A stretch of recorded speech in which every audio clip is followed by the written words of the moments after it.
Perbedaan makan orang Australia dan orang Indonesia. Kalau di Indonesia wajib ada nasi, tapi kalau di Australia wajib ada kentang goreng. Dulu waktu aku belum begitu terjun ke dunia perbulian, aku lihat bule makannya nggak pakai nasi, hanya pakai kentang, sayur, dan seperti ini.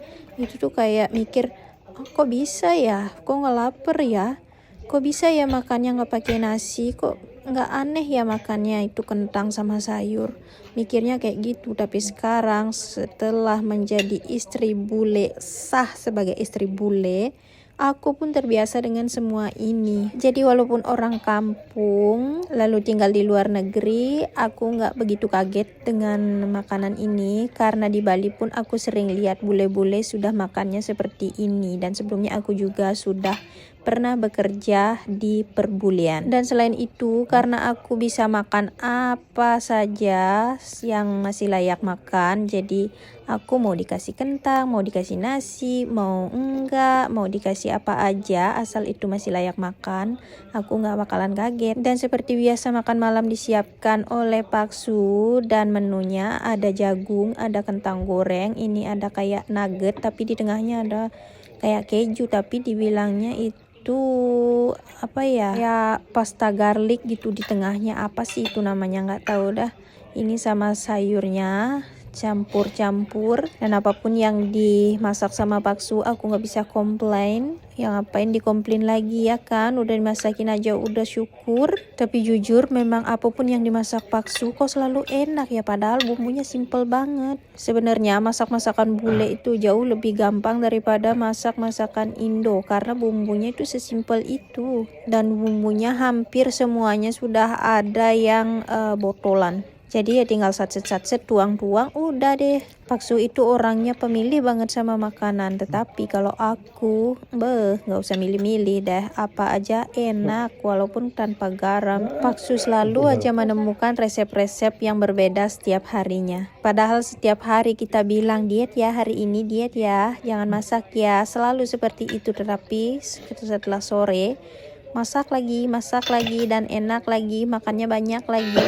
Ya aku mah orangnya orang yang memang hobi makan, terus ada yang masakin makanan enak-enak, ya gimana mau nolak. Jadi salah satu sukanya punya suami bule itu, kalau versi aku ya, mereka itu mandiri, bisa masak sendiri, bisa ngepel, bisa nyapu, dan semua pekerjaan rumah itu tidak harus dikerjakan oleh istri.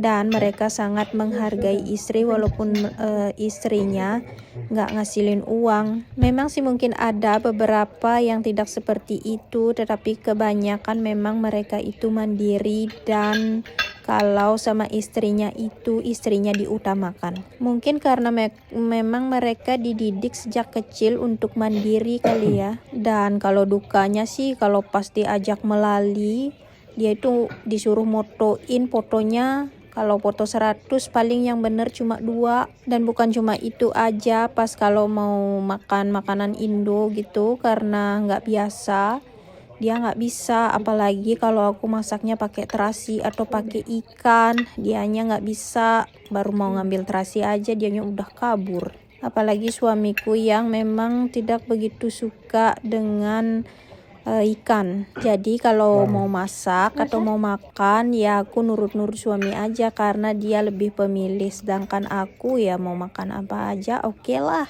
Yang penting makanannya halal dan masih layak makan. Dan aku juga orangnya nggak suka buang-buang makanan, sedangkan suami bule itu suka sekali nyisain makanan. Pasti selalu ada sisa makanan di piringnya, walaupun cuma 1 sendok lagi, dia nggak bakalan ngabisin.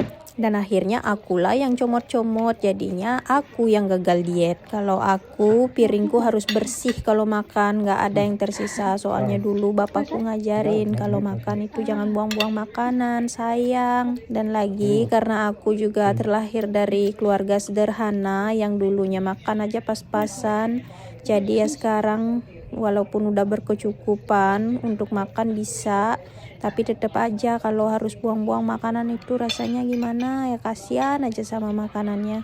Dan kita juga nggak tahu ke depannya hidup akan seperti apa. Bisa jadi besok-besok kita nggak bisa beli makan lagi dan akan menyesal. Dulu aja pas susah, makan aja susah, mau makan harus ngebon beras di tetangga dulu.